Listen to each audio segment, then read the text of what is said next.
de Carotin. Carotin est un personnage très mystérieux de l'univers Super Mario. Il apparaît pour la toute première fois dans le jeu New Super Mario Bros. U en tant que bandit. Notre but, c'est tout simplement de l'attraper. Si on l'attrape, les Toads nous donneront une récompense. Sinon, bienvenue sur cette vidéo où on va parler de l'histoire de Carotin.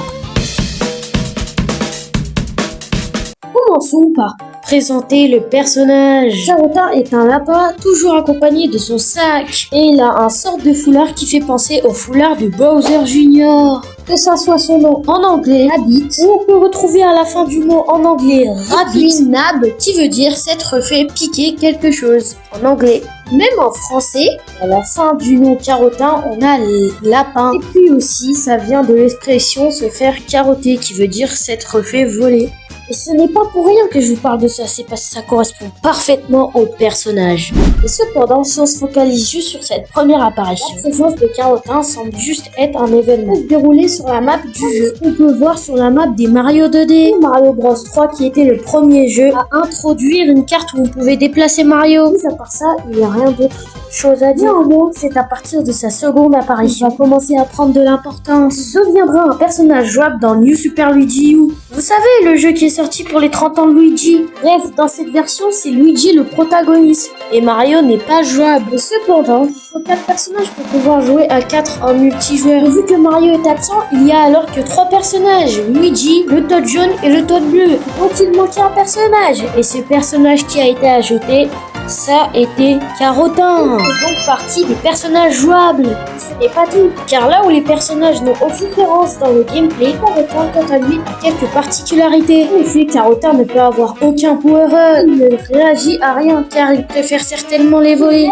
dans son sac en toile plutôt que de les consommer. Donc, pour compenser cela, il est invulnérable aux ennemis, qui est bien pratique pour les joueurs moins expérimentés. Plus facile que la version originale New Super Mario Bros. U. Carotin n'est pas totalement invincible, il peut encore mourir de la lave, du temps, du poison par exemple. En tout cas, il facilite grandement le jeu. C'est certainement rendu plus accessible New Super Luigi U. Bien sûr, il n'y a pas eu que ces jeux. On peut jouer dans plein d'autres jeux, comme dans Mario et Luigi Paper Jam Bros. Il est présent tout au long de l'aventure, où il faut souvent faire des courses-poursuites contre les faux. Très utile, car c'est de cette manière qu'on obtient les attaques frères dans ce jeu. Dans certaines situations, il est possible de voir Carotin combattre avec les plombiers, présent dans un mode de l'épopée de Bowser Jr.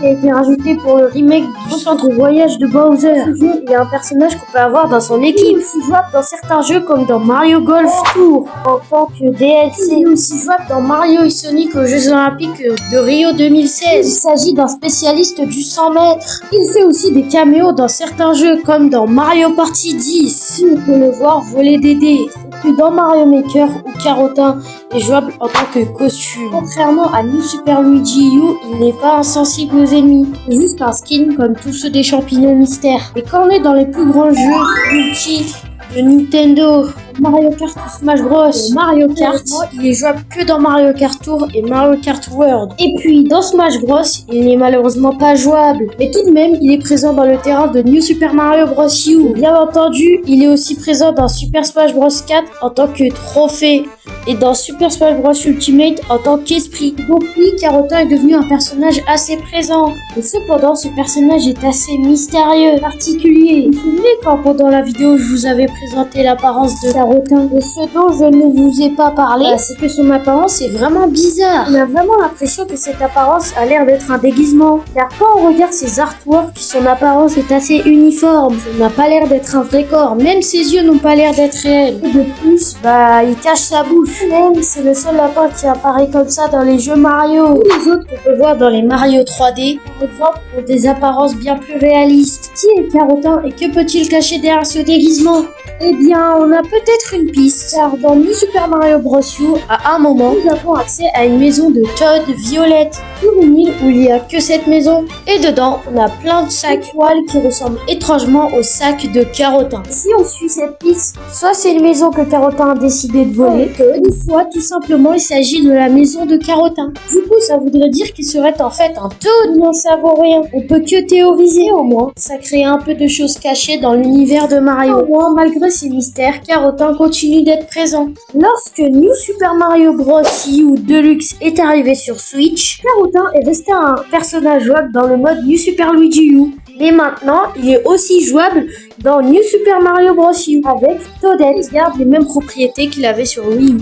Malgré tout, Nintendo ne l'oublie pas. Peachy, il est le personnage qui permet de rendre les Mario 2D accessibles. Et d'ailleurs, c'est le cas car il est revenu dans Super Mario Bros. Wonder pour reprendre la même fonction de mode facile. Du côté des jeux mobiles, on peut retrouver Carotin dans Dr Mario World en tant que docteur. Du moins, on pouvait l'incarner. Car aujourd'hui, le jeu Dr Mario World est disponible en raison d'un manque de popularité. D'ailleurs, Carotin a eu aussi le droit d'apparaître dans un des sets de Mario Lego. Au moins, il a le droit à sa figurine Lego. Contrairement aux Amiibo, il n'a pas eu son Amiibo. Comment est-ce que ça peut paraître, il n'en a pas eu une.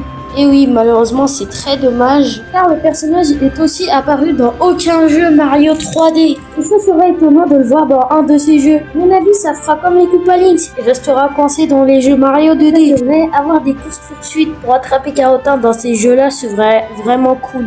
Pour Super Smash Bros, ce serait étonnant que son cas évolue aussi, car il n'a pas les stats. Néanmoins, ça ne sera pas étonnant de le voir en tant que trophée aide. Et puis pour Mario Kart, certes, il est dans Mario Kart Tour et Mario Kart World, mais ce sera un personnage que j'aurais bien vu dans Mario Kart 8 Deluxe dans les circuits additionnels, dans les passes additionnelles. Mais bon, malheureusement, les vagues sont finies et il n'a pas été comme personnage dans Mario Kart 8 Deluxe, tant pis, c'est pas grave. Au moins, il est jouable dans Mario Kart Tour et Mario Kart World. On l'oublie souvent, mais faut pas oublier que c'est un personnage récent qui n'a encore qu'une dizaine d'années, n'est qu'au début de sa carrière. En tout cas, il a encore de beaux jours devant lui, soit en tant que brigand ou soit en tant que personnage jouable. Au moins, ce qui est très cool, il lui a fallu que 2 apparitions pour qu'il trouve sa place dans les jeux Mario, dans cet univers. La première apparition date de il y a 10 ans. Mais bon, moi, en vrai, j'aime bien le voir évoluer, ce petit lapin, Carotin. Bon, sinon, on va s'arrêter là pour la vidéo. Sur ce, c'était Michael Gamer. N'oubliez pas de liker et de vous abonner si la vidéo vous a plu. Sinon, c'était Michael Gamer. Bye bye pour une prochaine vidéo.